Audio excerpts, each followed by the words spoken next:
अगर आपको डोसा खाना पसंद है और डोसा के लिए आपको अब फर्मेंटेशन की ज़रूरत तो बिल्कुल भी नहीं पड़ने वाली, ना ही डोसा की तरह आपको इसे गोल गोल गोल गोल घुमाना होगा।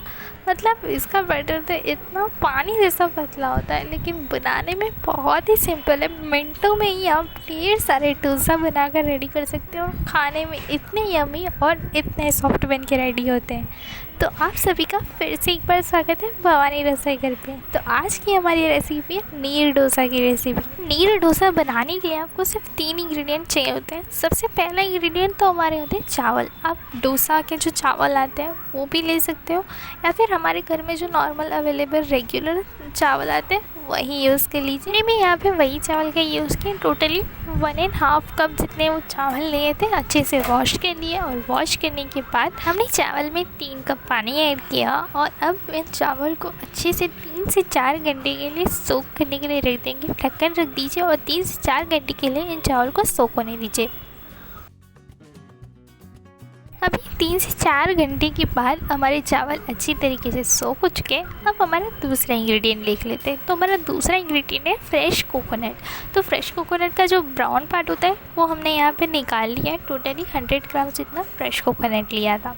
अब आपको लेना है एक ग्राइंडर जार और उस ग्राइंडर जार के अंदर हमारे सोक किए हुए चावल ऐड कर देना है। उसी के साथ जो हमारा फ्रेश कोकोनट हमने कट करके रखा है वो भी ऐड कर देना है। और पहले बिना पानी डाले एक बार ऐसे ही चर्न कर लेना है और फिर थोड़ा थोड़ा पानी ऐड करते हुए हमें एक बार अच्छे से एक लिक्विड सा बैटर रेडी कर लेना है। बट आपको इस बात का ध्यान रखना है कि आपका जो बैटर है वो एकदम महीन सा पीस जाना चाहिए, यानी चावल कोकोनट जो भी हमने ऐड किया है वो अच्छे से बारीक पीस जाना चाहिए। और फिर कुछ ऐसे ही आपको सारे बैटर को पीस लेना है एकदम बारीक सा, और फिर एक बड़ी सी पतीली में निकाल लेना। और फिर उस बैटर में अभी हमें पानी ऐड करना है। तो टोटली हम यहाँ पे 2 कप पानी ऐड करेंगे।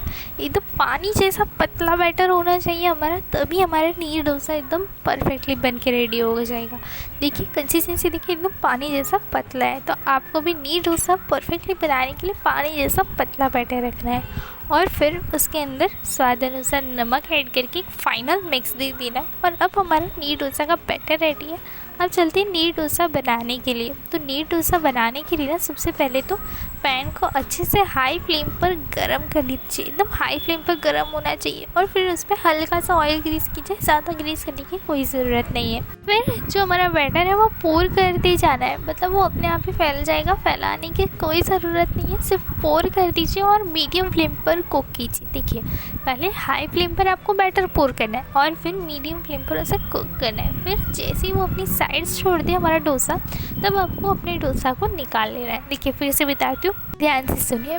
अच्छी से हाई फ्लेम पर हमारे बैटर को पोर कीजिए और फिर मीडियम फ्लेम पर उसे कुक होने दीजिए। तो आपको डोसा फैलाने की कोई ज़रूरत नहीं है। जब आप बैटर पोर करोगे तो अपने आप फैल जाएगा। और यहाँ पे मैं ऊपर से हल्के हल्के ऑयल के ड्रॉप्स ऐड कर रही हूँ। ये टोटली ऑप्शनल है, चाहे तो ऐड कर सकते हैं वरना स्किप कर दीजिए।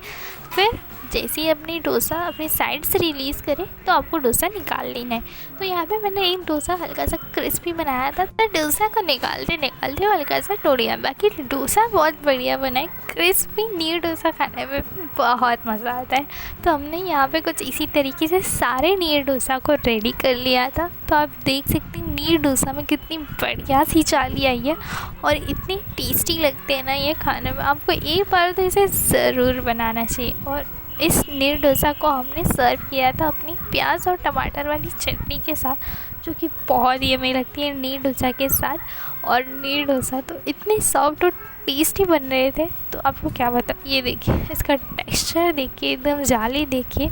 अब आपको ना ही कोई फर्मेंटेशन की ज़रूरत है, ना ही नॉर्मल वाले डोसा की तरह गोल गोल गोल गोल घुमाने की ज़रूरत है। जस्ट आपको चावल को सोक करना है और 3 इंग्रेडिएंट्स में आपका ये टेस्टी नीर डोसा बन के रेडी हो जाएगा। तो जाइए फटाफट से और इस नीर डोसा को अब भी ट्राई कीजिए। लेकिन अगर आपको हमारी नीर डोसा की रेसिपी पसंद आई हो तो लाइक शेयर सब्सक्राइब करना बिल्कुल ना भूलें। And thanks for watching.